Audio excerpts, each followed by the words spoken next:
Ծխող մարդիկ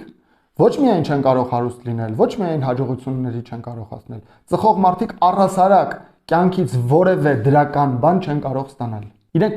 դժբախտ են լինելու, աղքատ են լինելու եւ չբավարարված են լինելու։ Եւ ամեն անգամ, երբ որ ես սա ասում եմ, ամեն այդ զզվելի մի բան կան, իբր թե հումորիստների մի հատ խումբ կա, որ միանգամից ասում է, հիշում եք այն Կարքին հաղորդման այն մի հատ բան կար է, հումորային սկեչ կար, որ ասում է, համ ես ծխում եմ, համ էլ այս շենքը իմն է։ Դուք դատապարտված եք ամբողջ կյանքում ապրել ցեխի մեջ։ Դատապարտված եք,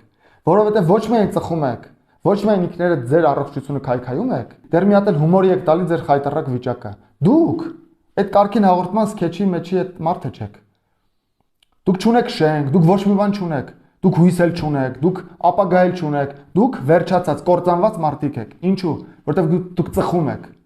Դուք ձեր առողջությունը քայքայում եք ամեն օր, հետո լացելու եք, հետո Facebook-ով հայտարարություն եք տալու, այսինչ անես, ունեմ այսինչ խնդիրը, պիտի օպերացիա անեմ, ինձ տվեք փող, թե չէ կմեռնեմ։ Դուք մեռնելու եք եւ ձեր հարազատները, երբ որ դուք մեռնեք, հաստատ Կարքին հաղորդման այդ սկեչը չեն հիշելու։ Ոչ միայն ձեզ եք վատություն անում, դեռ պետությանն եք վատություն անում, որովհետեւ ձեր ժամանակը, որ այդքան կրճատում եք, դա պետության ռեսուրսն է։